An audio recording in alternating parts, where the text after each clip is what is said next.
Et la méfiance, ce qu'il dit, c'est le moment quand on a choisi de partager quelque chose avec quelqu'un et que la personne, à ce moment-là, ce qu'on a partagé n'est pas en sécurité. Ça nous met en insécurité. On a donné notre cœur, ça nous met en insécurité. On a partagé quelque chose en secret avec un ami, ça nous met en insécurité.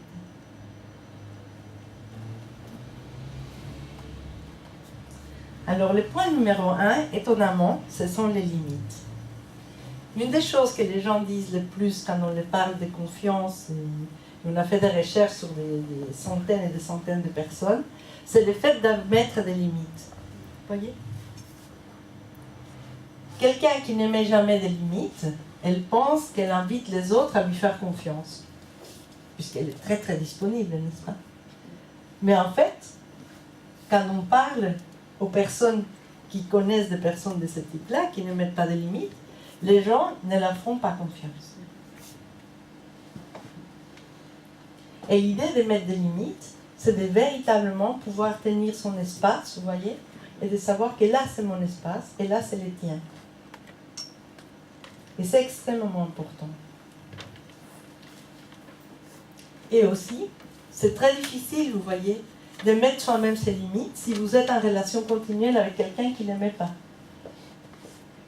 Donc le fait de tous les deux pouvoir mettre des limites claires, c'est un des points qui constitue la confiance. C'est notre capacité à se positionner dans une relation. À partir de là. Le deuxième point, bien sûr, c'est la constance. Si vous avez quelqu'un qui se comporte super gentiment avec vous une fois et l'autre fois pas, et après il redevient gentil, et après plus, et après il est sympa, et après c'est fini, après il vous traite très bien, il vous invite, et après il vous dit à peine bonjour, qu'est-ce qui se passe pour vous ? Pas plus confiance. On ne fait plus confiance. Alors cet aspect, vous voyez, est vraiment très très important parce que ça amène à ce que nous avons parlé ou travaillé sur l'harcèlement, le fait de parler des pervers narcissiques.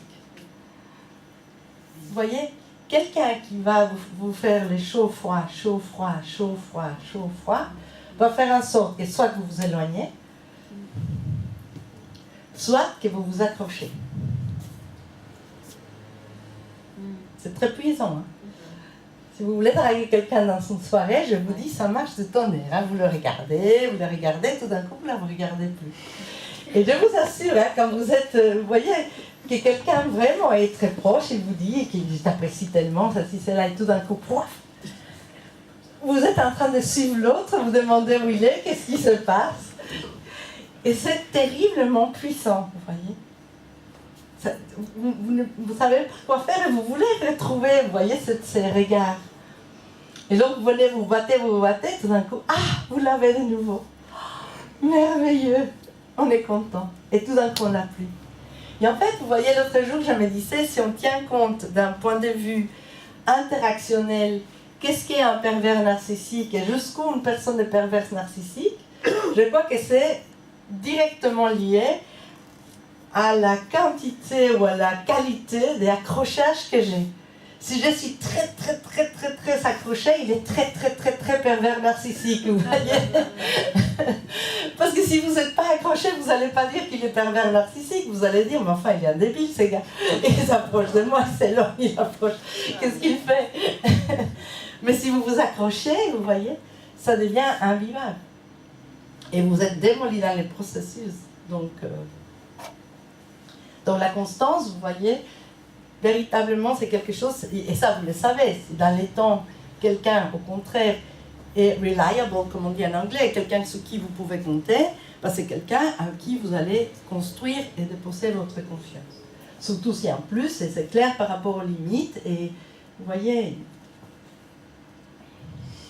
l'autre qui est très important, je ne sais pas comment on dit accountability, peut-être Edith peut m'aider, mais j'ai mis accepter la responsabilité, mais... Oui, c'est une sorte d'être redevable vis-à-vis des responsabilités qu'on prenne. Ah, d'accord. Cette notion d'être redevable à quelque chose. On est redevable à quelque Parce que chose. l'accountability, c'est en fin de compte. En fin de En fin compte. de compte, hein. Oui, oui. Bon, j'avais mis le mot accepter la responsabilité pour Parce qu'on n'est pas en traduire. français. Parce que beaucoup de recherches, vous voyez, de ce type-là, se passent aux États-Unis, donc j'ai pris les mots en anglais pour être plus précise. Donc, accepter la responsabilité, ça veut dire, vous voyez, que dans l'interaction de part et d'autre, je vais être moi dans une position dans laquelle, si je fais une erreur, je vais le dire, je vais assumer que j'ai commis l'erreur, je vais dire que je suis désolée d'avoir commis l'erreur vis-à-vis de quelqu'un avec qui je suis en relation, et je vais réparer. C'est peut-être du coup assumer la Assumer. responsabilité. Ah ben assumer. C'est un Ça, peu c'est ça, oui, là. c'est- Oui, mais il n'y a pas de verbe comme redevable. Non, Pour non, assumer. non, C'est une très bonne traduction, redevable. Oui, redevable, c'est 100%. bien. Redevable, c'est une assumer, excellente traduction et c'est Oui. probablement pour ça qu'ils ne la mettent pas en entreprise. Ils le remplacent par responsable, ce qui est à peu près n'importe quoi quand Ouais, la oui. responsabilité est pas définie. Moi, je sentais bien que c'était pas terrible, mais je n'avais pas trouvé mieux. Donc, redevable, oui. Et vous voyez, et ce qui est très très important, c'est que dans l'interaction, ça se passe encore une fois de part et d'autre, vous voyez. Parce que pour qu'il y ait confiance, et que vous puissiez déposer ça et dire à quelqu'un, excuse-moi, j'ai fait une bêtise, je suis désolée, je t'ai fait du tort, etc., et voilà ce que je vais réparer, il faut que l'autre personne, vous voyez, il puisse aussi vous regarder avec bienveillance face à votre responsabilité. Et accepter, vous voyez, que vous puissiez venir et réparer. Oui, c'est ça, il y a la notion de réparation, Oui. c'est très important. Mais ça veut dire que je dois accepter que c'est vraiment réparé. Et ça doit être très clair. Quand on parlera des pardons, vous allez le voir. Ça doit être très très très clair, vous voyez, que... oui, bien sûr. Parce qu'on ne répare pas avec le pardon. On passe Non. par-dessus. Ouais, oui. Je crois que ça va un peu loin. Là. Pour moi, accountable, c'est quelqu'un qui peut porter quelque chose, sur qui on peut compter. Maintenant, là, de là à aller... Mais je parle qu'il doit être accountable, mais en termes véritablement de construire la relation de confiance, c'est surtout le moment où la personne a failli que se construit la relation de confiance. C'est la notion Mais de c'est là rendre que des tu vas... comptes. Hein. Ouais. En C'est fait, ça, c'est la prendre la véritable responsabilité. relation de Rendez compte, confiance, hein. c'est construit à ce moment-là. Quand vous avez quelqu'un qui vous amène toujours quelque chose, il est très très fiable. Mais de là à dire que vous lui faites profondément confiance, il faut qu'à un moment donné, il n'a pas pu faire, ou il n'a pas pu, et vous voyez comment il s'est débrouillé pour faire le mieux possible avec ce qu'il n'a pas fait.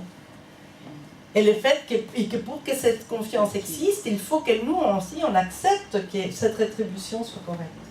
Oui, mais est-ce que ça n'exclut pas le fait qu'on peut se tromper parce que la faille est humaine et que c'est pas forcément volontaire et qu'il n'y a pas de réparation?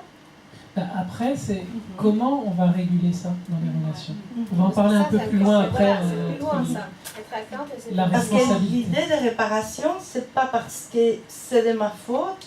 L'idée de réparation, c'est parce que il y a eu quelque chose qui t'a touché. Si je perds un livre de quelqu'un, j'ai peut-être pas fait exprès, j'ai même pu avoir un accident, j'étais à vélo, j'ai eu un accident, et voilà, et je suis tombée, m'ont emmené à l'ambulance, et ne m'a plus jamais retrouvé les livres, c'est pas de ma faute. Mais qu'est-ce que je vais faire pour réparer ou non, vous voyez, vis-à-vis de la personne à qui je Ça perds peut être un son simple livre. échange sur. C'est pas forcément donner l'équivalent, c'est ça? Ah oui, Ah oui, non, c'est un Ouais, grand.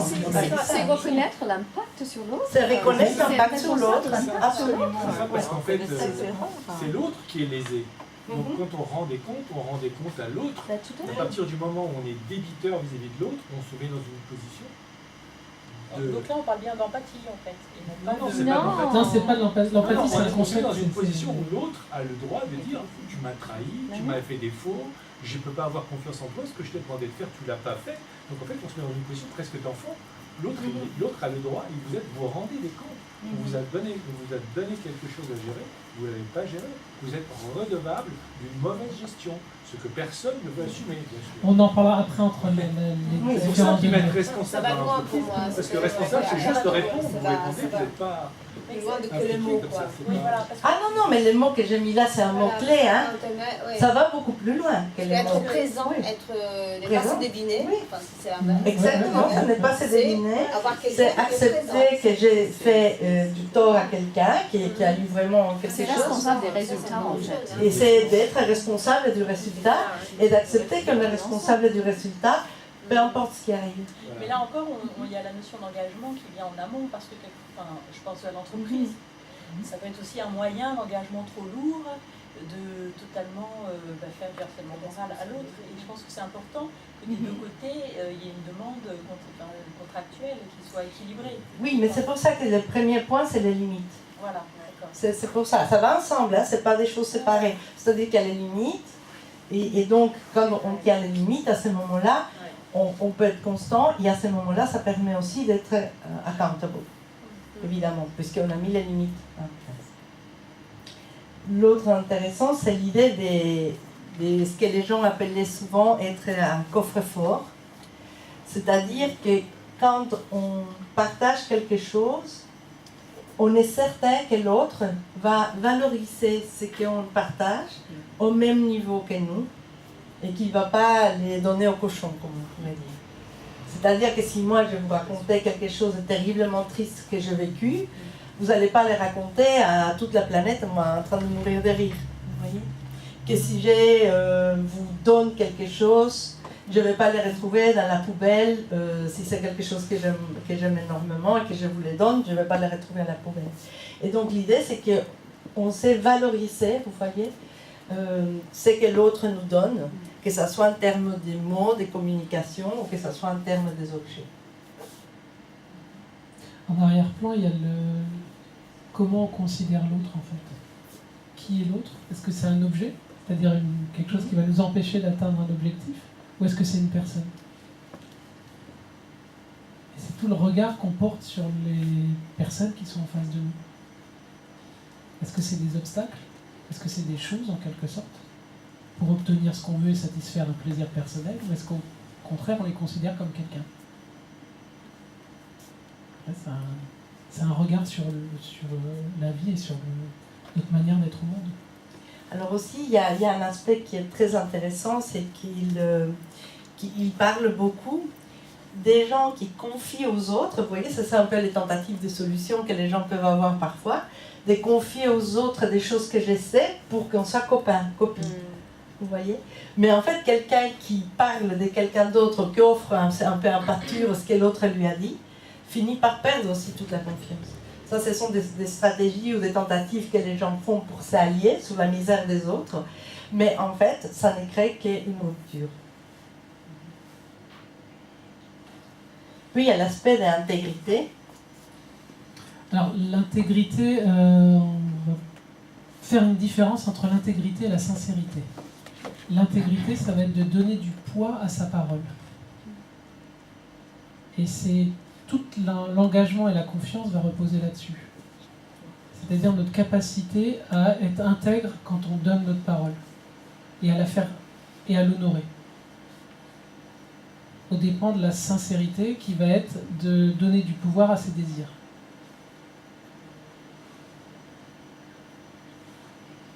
C'est-à-dire que sur l'instant présent, ça nage. Oui. Alors, mais on va revenir après, hein, parce qu'il y a... Quand on parlera du couple, à la fin, on va revenir. Mais voilà. Ah bon, c'est la météo. Comme quoi, même quand on coupe, on voit la météo.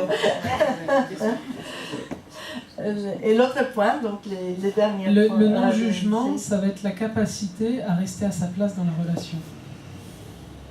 C'est-à-dire que si on considère que dans la relation, il y a moi et Teresa, c'est la capacité que je vais avoir à rester à ma place, c'est-à-dire ne pas attribuer des visions personnelles que je peux avoir sur ce qu'elle fait ou sur ce qu'elle dit. Donc c'est de rester à ma place dans la relation et de ne pas qualifier ce qu'elle fait, c'est-à-dire le tu. Ça rejoint le respect quand même. Absolument. Oui, après, on peut appeler ça comme ça. Mais c'est plus l'idée de non-jugement. C'est véritablement, si quelqu'un vous dit quelque chose, ne pas être dans les jugements d'un faire, mais comment est-ce qu'elle a fait ça, pourquoi est-ce qu'elle a fait ça, mais comment est-ce possible, qu'est-ce qu'il fait, ou c'est pas éthique, ou c'est pas ceci, ou c'est pas cela, vous voyez, parce que vous n'êtes pas dans les shoes de l'autre, vous n'êtes pas vraiment dans ses chaussures, donc vous ne pouvez pas savoir quel est le contexte qui s'est passé. Et quand vous êtes dans une relation de confiance, le plus important, c'est de pouvoir venir et dire à l'autre, mais qu'est-ce qui s'est passé, quand, où, comment est-ce que tu l'as vécu, quel impact est-ce que tu as eu, si tu as réagi comme ça à ce moment-là, qu'est-ce qui était en train de se passer pour toi. Et c'est pour ça qu'on est dans une approche aussi non normative. C'est-à-dire qu'on ne va pas qualifier la manière que l'autre a de vivre ou de faire certaines choses. Sinon, on change de... C'est plus la même approche. Et le dernier point, c'est la générosité. Mais c'est une générosité aussi qui va dans le sens de pouvoir donner à l'autre des choses, même si c'est difficile pour nous à donner. Par exemple, dire à quelqu'un quelque chose qui est profond et que vous ressentez profondément par rapport à lui ou à elle, pouvoir dire la vérité, pouvoir tenir votre engagement, ça c'est généreux.